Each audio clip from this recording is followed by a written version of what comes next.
नमस्कार व्यूअर्स, आप सभी का इस चैनल पर हार्दिक स्वागत है। आज मैं आप लोगों के समक्ष करंट अफेयर्स पर अपना तीसरा वीडियो लेकर प्रस्तुत हूँ। आज का पहला टॉपिक है विश्व पर्यावरण दिवस 2020। प्रतिवर्ष 5 जून को विश्व पर्यावरण दिवस के रूप में मनाया जाता है।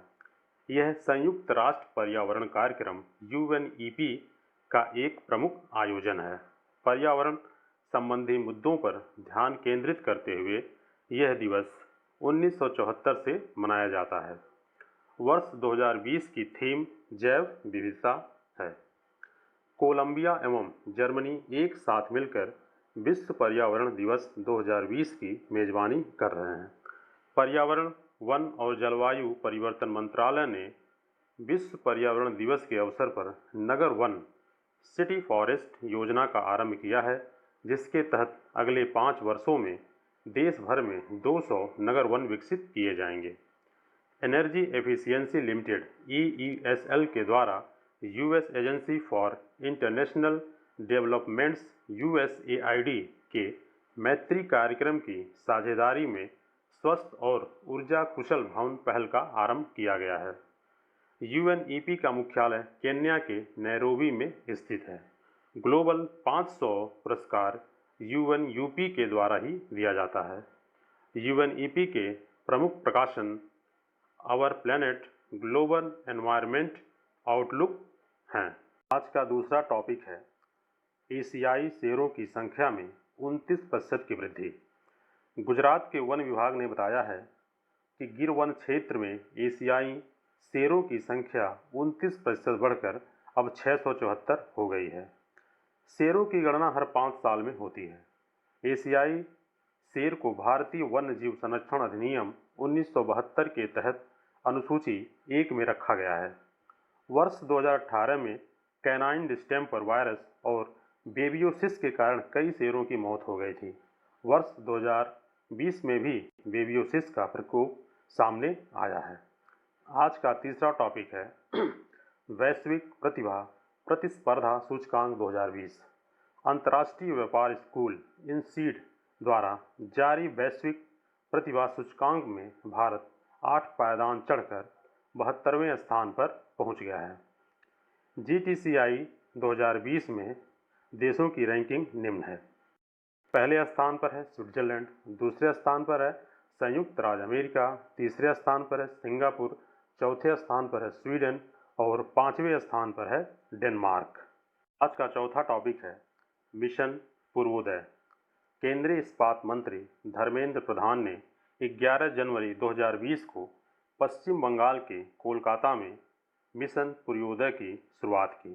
इसका उद्देश्य एकीकृत इस्पात हब की स्थापना के माध्यम से पूर्वी भारत के त्वरित विकास को गति देना है।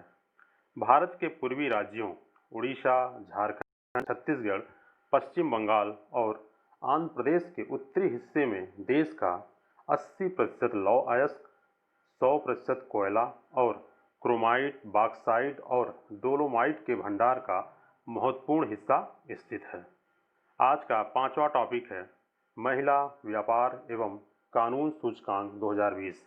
महिलाओं के आर्थिक सशक्तिकरण को मापने के लिए विश्व बैंक द्वारा 14 जनवरी 2020 को जारी 190 देशों वाले उक्त सूचकांक में भारत को 117वां स्थान प्रदान किया गया है। भारत ने इस रैंकिंग में बेनिन और गाम्बिया के साथ 74.4 का स्कोर प्राप्त किया है। आज का छठवां टॉपिक है रायसीना संवाद। भारतीय विदेश मंत्रालय ने ऑब्जर्वर रिसर्च फाउंडेशन के साथ मिलकर 14 से 16 जनवरी 2020 के बीच 5वें संस्करण का आयोजन किया। इस वर्ष की थीम थी 21@20 नेविगेटिंग द अल्फा सेंचुरी। दुनिया के समक्ष महत्वपूर्ण चुनौतियों में वैश्वीकरण एजेंडा 2030, आधुनिक विश्व में प्रौद्योगिकी की भूमिका और जलवायु परिवर्तन जैसे विषयों पर चर्चा हुई। इसके अलावा ईरान और अमेरिका के बीच उत्पन्न तनाव पर भी चर्चा हुई। इस संवाद में 40% स्पीकर महिलाएं थीं। रायसीना संवाद की शुरुआत 2016 में हुई थी। आज का 7वां और अंतिम टॉपिक है हाइड्रोक्लोरोफ्लोरोकार्बन HCFC 141B। भारत ने HCFC 141B के आयात पर रोक लगाने का निर्णय लिया है। यह फोम निर्माताओं द्वारा इस्तेमाल किया जाने वाला रसायन है और क्लोरोफ्लोरोकार्बन CFC के बाद सबसे शक्तिशाली ओजोन क्षयकारी रसायन है।